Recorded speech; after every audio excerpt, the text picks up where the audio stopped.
महाराष्ट्रातील शेतीला वरदान लाभलं ते इथं खळखळ वाहणाऱ्या नद्यांचं.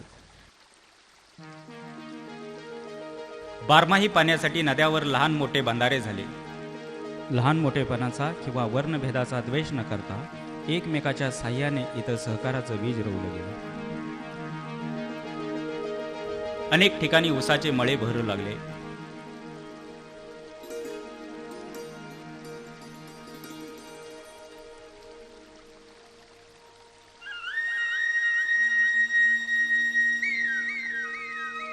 आणि नदीतील पाणी बारमाही शेतामध्ये वाहू लागलं.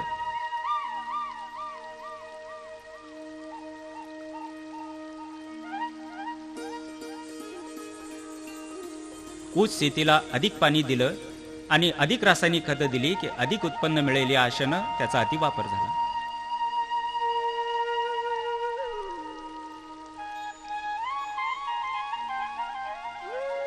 आणि एकेकाळी सुजलाम सुपालाम असणाऱ्या काळी आईची ही अवस्था झाली. अशी हजारो हेक्टर जमीन आज पडीक आहे. काही ठिकाणी तणाशी सामना करत ऊस कसा बसा उभा आहे, पण त्यावरही लोकरी मावा व सेंडा पोकरणाऱ्या आळ्यांनी हल्ला करून मेटाकुटीस आलेल्या शेतकऱ्यांचे कंबरटेच मोडले. शेतकऱ्यांना मदत करण्याचा प्रयत्न शासन अहोरात्र करत आहे, पण एकट्या शासनाचा प्रयत्न पुरेसा नाही. म्हणून या महाविद्यालयाने एकात्मिक कीड व्यवस्थापनासाठी दत्तक गाव योजना सुरू केली आणि शेतीचं ज्ञान प्रयोगशाळेत समजावून घेण्याबरोबरच ते प्रत्यक्ष शेतावर समजावून घेण्यासाठी विद्यार्थी शेतापर्यंत पोहोचले.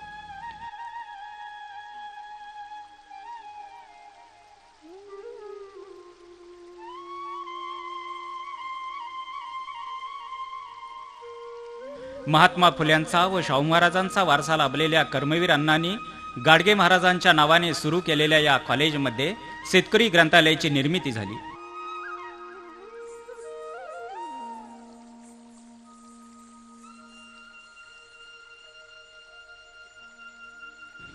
याचा फायदा अनेक विद्यार्थी घेत आहेत, तर परिसरातील अनेक शेतकरी इथे येऊन शेतीविषयी शंकांचे निराकरण करून घेत आहेत. हे एकूण अंतर 12 फूट. ह्या एका पट्ट्याचं एक सरी सोडली की हा 4 फूट होतो आणि हा 8 फूट. आता ह्याच्यामध्ये कडधान्याची पिकं आपल्याला ह्या पद्धतीने घेतात. दोन्ही सरीच्या बगलेला कडधान्याची पिकं लावता येतात आणि इथं जी सिस्टीम वेगळी केली आहे, एक कडधान्याचं पीक आणि एक मिरची आणि हळद.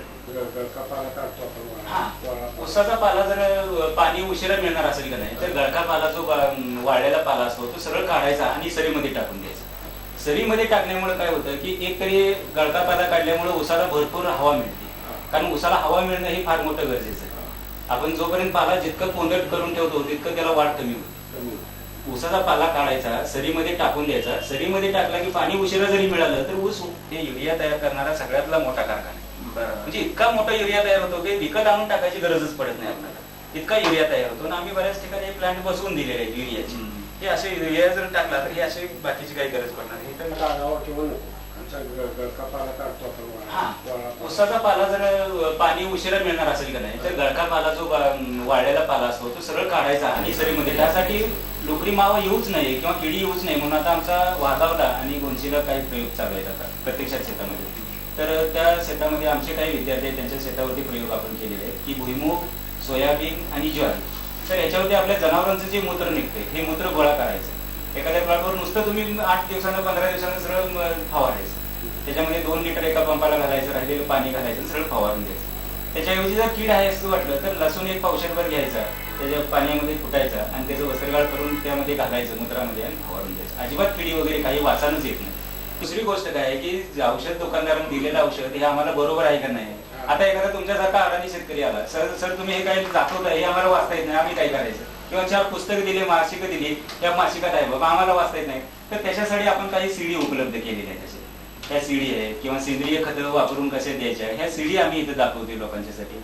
किंवा बाहेरनं मिळालेल्या काही आपल्याकडे सीडी आहेत अतिशय चांगल्या. गांडूळ खतं कशी तयार करायची, ह्या कशी तयार करायची, ह्याच्या चांगल्या सीडीज आपल्याकडे आहेत. आणि हे जे आपल्याकडे मीडिया सेंटरचा एक हॉल आहे त्यामध्ये आपण दाखवण्याची सोय करतो.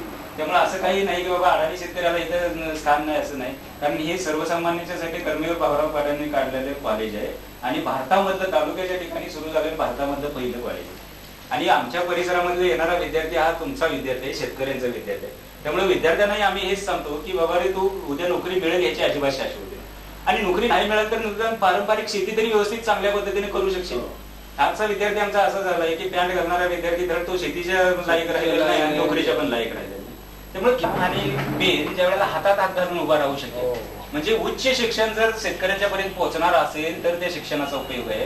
म्हणजे एवढं शिक्षण शिकून जर शेतकऱ्यांच्यासाठी त्याचा काही उपयोग होत नसेल तर हे शिक्षण शून्य आहे. आणि म्हणून आमची संकल्पना किंवा आमचं ध्येय मुख्य आहे की हे उच्च शिक्षण जे आम्ही शाळेत शिकवतोय किंवा प्रयोगशाळेत जे प्रयोग करतोय ते शाळेत प्रयोग न करता शेतकऱ्यांच्या पर्यंत पोहोचले पाहिजे, शेतकऱ्यांच्या दारापर्यंत पोहोचले पाहिजेत. म्हणून आम्ही प्रत्येक वर्षी एक गाव दत्तक घेतो की त्यामध्ये किडी कसे ओळखायचे, रोग कसे ओळखायचे आणि शेतकऱ्यांना त्याची माहिती करून द्यायची. आणि दुसरी गोष्ट हे करत असताना असं लक्षात आलं की शेतकऱ्यांना बऱ्याचशाच गोष्टीची माहिती होणार. आता हा तांबेरा पडलेला आहे, हा तांबेरा आमच्याकडे रोगात येतो आणि सगळं रान भरलं की मग आम्हाला माहिती होतं की आता तांबेरा पडलं. मग कोणतरी येऊन सांगतो की ही औषध मारा.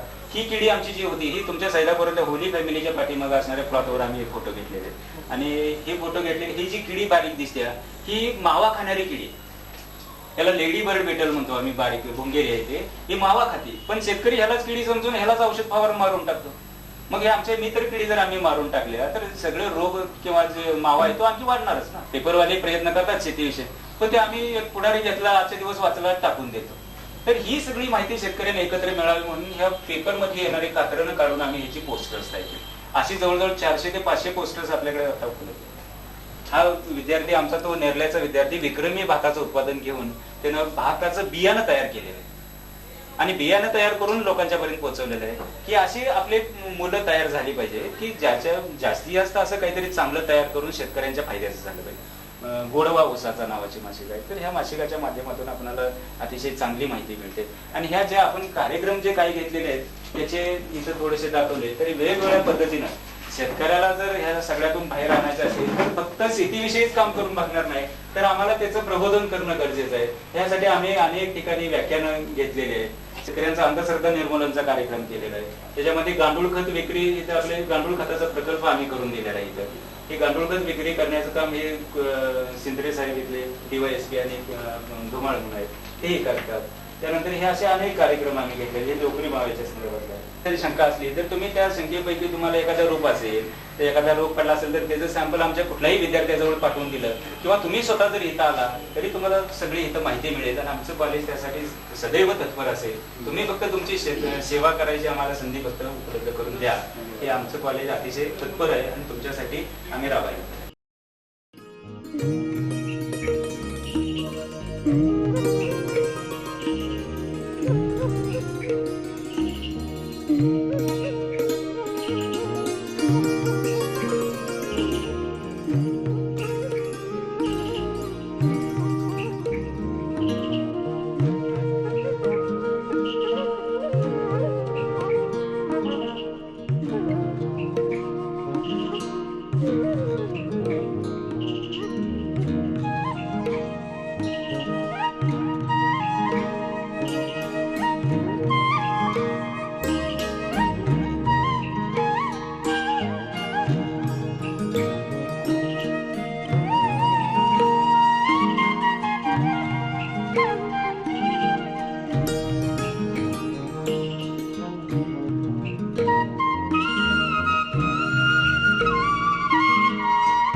सर्व शेतकरी इथे येतील असे नाही, म्हणून शेतकरी ग्रंथालय आपल्या दारी नावाची योजना सुरू करून हे ग्रंथालय गावोगावी पोहोचले.